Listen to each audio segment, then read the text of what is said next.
Hi, this is Jason with Filer Comics and Collectibles, and we're doing another video in the Is 3D Worth It series. We're taking a look at Titanic. This movie's obviously been out for quite a while, and this was actually not filmed in 3D. It was converted in 3D, and we're going to take a look at it. We're going to rate it in between 1 to 4 stars, 1 being skip it, 2 being just okay, 3 being great, and 4 is can't miss. And we're also going to take a look at a couple categories as far as the pop out, the depth, glasses off test, and the health. The first section, pop out, you're not going to get a lot of pop out in this movie. A lot of this, when they convert movies like this, you typically won't have things flying off the screen. It'll be more like stuff seems to be sticking out just a little bit, but you're not going to be getting with some of the more action movie stuff flying way out of the screen. You don't get that in this movie. So if you're expecting a 3D movie where the ship's sticking out of the screen really far, you won't get that. It just sticks out a little bit, but it's more going into the next category of depth. Does the 3D add depth? This is where this movie shines. This movie 3D is all about depth. I mean, it just shows, everything about it shows, the size of the ship, height.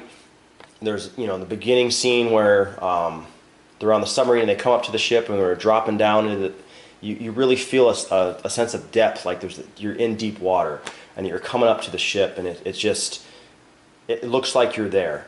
Especially with the depth as far as the ratio. This is a 16:9 ratio format movie, so it will not have the black bars, and it will fill your whole widescreen format, and that's a good thing because it always, it gives you more viewing stuff and it makes the 3D look better, especially if you're viewing it on a small screen. But the depth in this movie is what it's all about. There's, you really have a feeling of height. I mean, and so for some people, I mean, it might even give you anxiety when you're watching it. The scene when Rose is hanging off the back of the ship and she looks down. I mean, you really feel the distance of the drop, as well as at the end of the movie where the ship is sticking up in the air and they're looking down. I mean, you get that distance and depth. I mean, it really helps add to the movie. Glasses off test. Could you watch this movie without the glasses? It's kind of hit or miss on this one. There's scenes, like I said, when they're showing a lot of depth and distance where you couldn't watch it get real blurry, and then there's a lot of scenes where they're just talking and you could watch it and the background's very lightly blurred and you might not even notice it if you walk in the room. And then health. Did I ever feel nausea watching this movie? No. There's not a lot of super fast action sequences that really would make you dizzy. I didn't notice anything at all. It was, as far as the health is concerned. So what would I rate this movie out of 4 stars?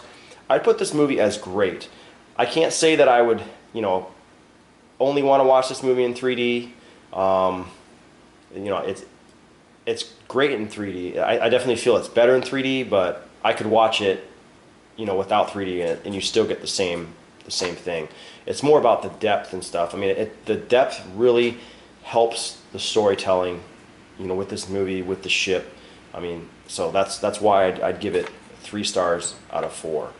So once again, this has been Jason with Filer Comics and Collectibles. If you have any questions or comments, leave them in the comment section below. If you like the video, hit the like button, subscribe to our YouTube channel, and like us on Facebook, and I will see you guys next time.